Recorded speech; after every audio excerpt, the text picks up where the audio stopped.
Merhabalar, Ayşe Deniz'in Örgü Evi YouTube kanalıma hepiniz hoş geldiniz. Kanalımdan kucak dolusu selamlar, sevgiler sunuyorum. Evet, yine bir örgü modeli çalışması ile sizlerle birlikteyiz. Bu videomda sizlere iki şiş örgüye yeni başlayanlar için güzel, çok kolay bir modelle geldim. Tek sıradan oluyor, çift taraflı bir model, yazlık örgülerinize yakışacak bir model. Şöyle modelin yapımı için elimde iki tane ipim var. İkisini de göstermek istedim. İkisi de çok şeker, çok tatlı ipler. Şöyle hemen etiketini de sizlere göstereyim. Etiketini atmamışım arkadaşlar. Nako. Şöyle göstereyim. Tekrar burada işte şiş numaralarımız var. Tığ numaralarımız var. Bu şekilde 100 gram 230 metre arkadaşlar. Evet, iplerimizi tanıdıktan sonra şiş numaralarımız ise 3,5 numara şiş kullanacağım. Sizler ipinizin kalınlığına, inceliğine göre şişler kullanabilirsiniz. Hemen dilerseniz Bismillahirrahmanirrahim diyelim ve modelimizin anlatımına geçelim. Şöyle sarı ipim ile göstermek istiyorum. Biraz açık renk daha güzel görünsün diye arkadaşlar. Hemen şöyle başlıyorum. Yapacak olan arkadaşlarıma da buradan kolay gelsin. Kolay da gelecektir. Çünkü çok kolay bir model arkadaşlar. Hemen şöyle ilmek sayılarımı atarak başlıyorum. İlmek sayılarımız 5 ve 5'in katlarında arkadaşlar. İlmek sayılarımız ne yaparsak yapalım 5 ve 5'in katlarında ilmek sayıları. Yani 5, 10, 15, 20, 25 olarak ilmeklerinizi atabilirsiniz. Hemen şöyle ben ilmek sayılarımı tamamlıyorum. Bu modelden neler yapabiliriz arkadaşlar? Bu modelden çeyizlik örgülere özellikle çok yakışacak bir model. Yelekler yapabiliriz. Mevsimlik yelekler, mevsimlik eteği şallar yapabiliriz. Bebek örgülerinde özellikle bebek elbiselerinde bu modeli kullanabiliriz. Yazlık bebek elbiselerinde. Şöyle hemen ben ilmeklerimi tamamlayıp geliyorum. Evet, şöyle ilmeklerimi topladım. İlmek sayım, buradaki ilmek sayım 20 arkadaşlar. 5, 10, 15, 20 olarak hemen şöyle 2, 4, 5, 2, 4, 5, 2, 4, 5, 2, 4, 5 olarak ayarladım. Sizler de örgünüzün enine göre ilmeklerinizi 5 ve 5'in katlarında ayarlayın. Tabii ki kenar bandı da gerektirmeyen bir model aslında. Hemen şöyle modelim bittikten sonra anlayacaksınız arkadaşlar. Şu hemen birinci sıramızdan bu şekilde düz olarak örüyorum arkadaşlar. Birinci sıramız lastik gerektirmeyen bir model ama sizler dilerseniz lastik de yapabilirsiniz. Şöyle birinci sıramız, burası modelime dahil değil, zaten modelimiz tek sıradan oluşuyor. Burası bu şekilde düz örgü olarak bir sıra gidelim. Altında bu şekilde bir sıra gittiğiniz zaman bir kıvrılma, bir kıvrışma olmuyor. Evet, bu sıramı düz bir şekilde tamamladım. Düz ilmeklerinizi nasıl alıyorsanız o şekilde alın arkadaşlar. Hiç fark etmiyor. Örgünüz, eliniz nasıl alıştıysa o şekilde devam edin. Hemen burada devam ediyorum.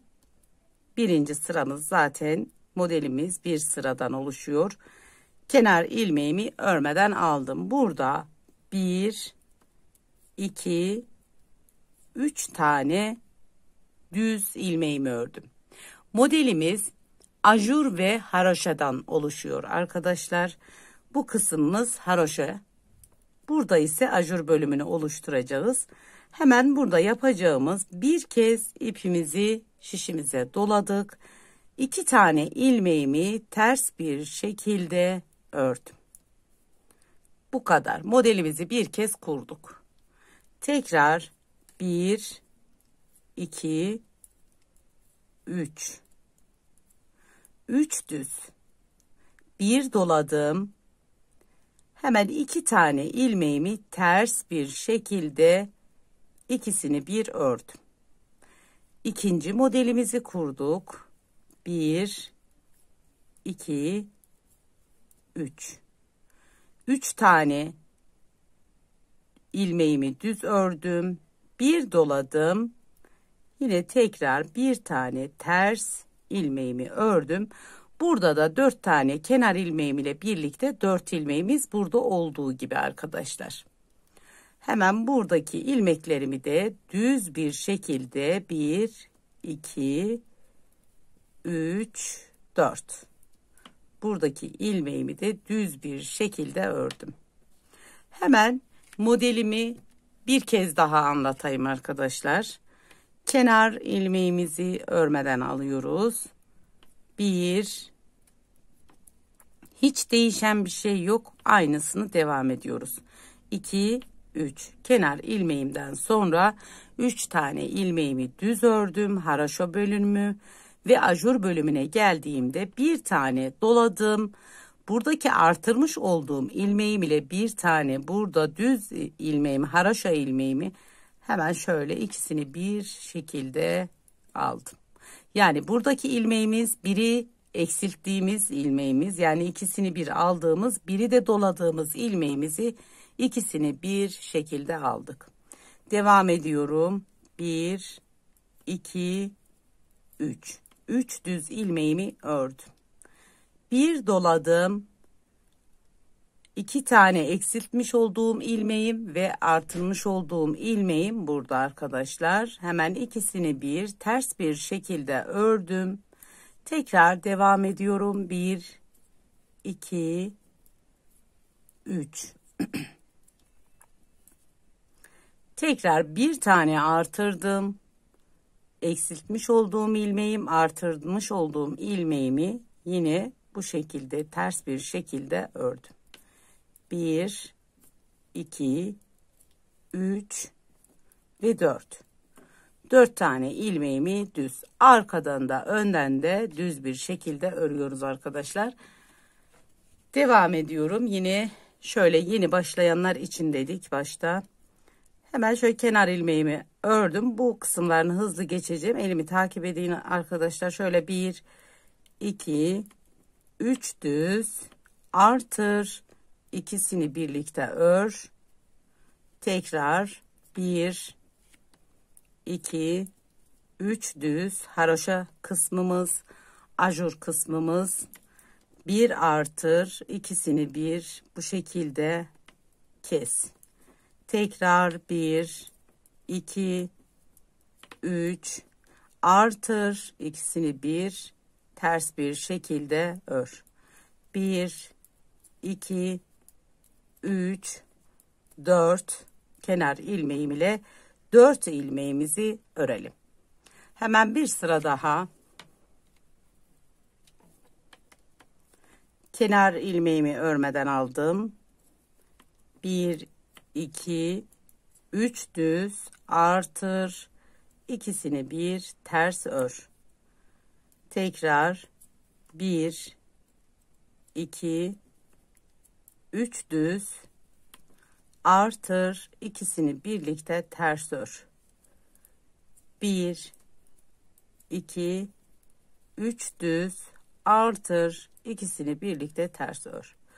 Bu kadar basit bir model arkadaşlar. Hemen 1, 2, 3 kenar ilmeğim ile birlikte 4 ilmeğimi ördüm. Modelimiz bu şekilde. Tabii ki görüntüsü bu arkadaşlar ama modelimiz ilerledikçe kendini gösterecektir. Bu kısımda sırayla ajur bölümümüz, hemen bu orta kısımda ise haroşa kısmı. Bu şekilde sıra sıra devam eden güzel bir örnek. Acil çeyizlik örgüye ihtiyaç olduğu zaman çok da hızlı ilerleyecektir. Etol şal yapmak isterseniz gelinlik üstü şallarda hemen çok hızlı ilerleyecek, çabucak bitireceğiniz bir model arkadaşlar. Şöyle tabii ki ben daha önce yapmış olduğum büyük parçada göstereyim. Küçük parçada daha kendini belli etmiyor. Hemen şöyle büyük parçama geleyim. Büyük parçamı göstereyim.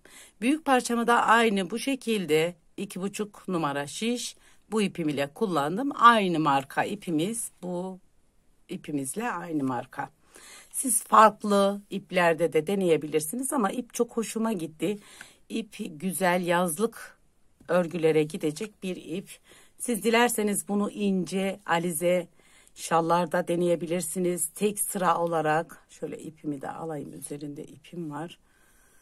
Tek sıra olarak, yani tek kat olarak, pardon, tek kat olarak alize iplerde, alize angora türlerinde, simli iplerde şal yapabilirsiniz. Daha ince veya daha kalın şiş kullanırsanız daha kalın şişlerde daha salaş duracaktır arkadaşlar. Daha büyük duracaktır modelleriniz. Ama 2,5 numaralı şişte de bu şekilde, bu kalınlıkta ipte de modelimiz kendini böyle gösteriyor. Tiril tiril, gerçekten çok hoş, çok kolay bir örnek diye düşünüyorum. Umarım modelimi beğenmişsinizdir. Umarım benim ile birlikte yapmışsınızdır. Bu aşamaya kadar eğer ki beni izlediyseniz arkadaşlar, beğeni ve yorum yaparak bana destek olursanız çok sevinirim. Evet, bir videomuzun daha sonuna geldik. Bu aşamaya kadar beni izlediğiniz için çok teşekkür ederim. Bir diğerki videomuzda görüşmek dileğiyle. Allah'a emanet olun. Hoşça kalın. Kendinize iyi bakın.